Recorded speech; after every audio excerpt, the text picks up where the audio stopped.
Hey guys, how is it going? Narcissus here from RLP Gaming Projects, coming to you today to talk about some new screenshots revealed by Square Enix for the Final Fantasy VII Remake, and to talk about some information that was revealed in a blog from Square Enix that interviewed multiple people working on the remake. So, sit back, chill out, make sure you go and hit that subscribe button, and let's dive into this Final Fantasy VII Remake news. The new screenshots definitely brought some new things to talk about to the table. We got a glimpse at a new summon called Chocobo and Moogle. This summon is a Moogle riding a Chocobo that is a throwback to the original Final Fantasy summon called Chocomog. It appears to be a summon that arrives accompanied by many fellow Chocobos and then attacks using what looks like stars. It is not clear on some of the details pertaining to this summon from these screenshots, but it does show some sort of time bar limiting the duration of the summon. It is a pretty cool looking summon, staying true to the Final Fantasy VII's original summon. Then we see Cloud playing darts at what could be Tifa's bar 7th Heaven. I'm excited to see new minigames coming to this version of Final Fantasy VII, since we will not be able to go to the Gold Saucer in this episode of the remake. We get more images of the main menu in-game, and we see weapon details such as different names of different weapons, and a skill list of the attributes contained on each weapon. Players will also be able to strengthen weapons on this screen. This is pretty interesting to see. It reminds me of the weapons in Final Fantasy X and how each weapon will have different attributes and are customizable. Next, we have Barret in combat using what appears to be Scan. We see text showing us the various details on the enemy that Barret is fighting.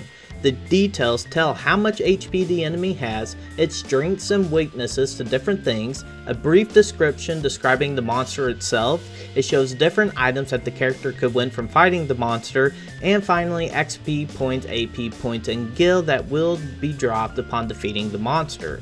This is a very elaborate form of scan, which will help people who play the game find items they are searching for, let them know if an enemy is too strong to fight, or just simply helping them find a good place to level up at. We then see various battle gameplay scenes, showing some new aspects to battle, some mugshots of Reno and Rude, also some close-ups of Jesse, Biggs, and Wedge. The next images are really exciting. They show combat being done while operating on a motorcycle. So bike riding in this game will go into much more depth than just a simple minigame. Finally, and maybe the most exciting images of all, are some of Aeris's house. It is just so surreal seeing these images in such fine detail. It is simply gorgeous, and I cannot wait to experience seeing them firsthand while playing the game. I will just keep a reel of the new images rolling as we continue talking about the interviews done with the creators of Final Fantasy VII Remake. Now, I won't talk about every interview done with everyone involved, but I will leave a link to the blog in the description below if you would like to read it for yourself. Instead, I'm going to talk about a few things that stood out to me in this article. So, Tetsuya Nomura, director and concept designer of Final Fantasy VII Remake, stated in his interview that he has been thinking up ideas for the remake ever since the compilation of Final Fantasy VII. He said though that he had to shelve the ideas due to other projects arising and keeping him busy. He continued to say that he never quit thinking about Final Fantasy VII.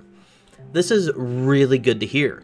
This gives me hopes that the game wasn't just a rushed mess of ideas, but it actually has some well thought out ideas and new refreshing concepts added to it. He finished off his interview saying that they have already began work on the next one, which I'm going to take as they have already started on episode 2 of the remake. This is fantastic. The wait for the next episode may not be very far off at all. Alright, I'm not going to say this guy's first name because I simply don't know how to pronounce it, but Nojima, story and scenario writer for Final Fantasy VII Remake, talked about how this version of Final Fantasy VII is going to clear up things left to the imagination, and people who played the original Final Fantasy VII might not know quite how to take it. I am completely hyped for this. I feel like there are too many plot holes in Final Fantasy VII that needs to be cleared up, such as the voice Cloud hears at the beginning of the game, and details on the villains in the game.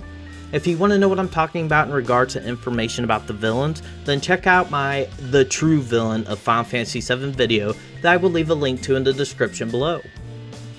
The final thing I want to talk about is in the interview with Motomu Toriyama, who is the co-director and deals with scenario design, stated that when remaking the Honeybee Inn at the Wall Market, we revived it as the pantheon of entertainment, which couldn't be realized back then.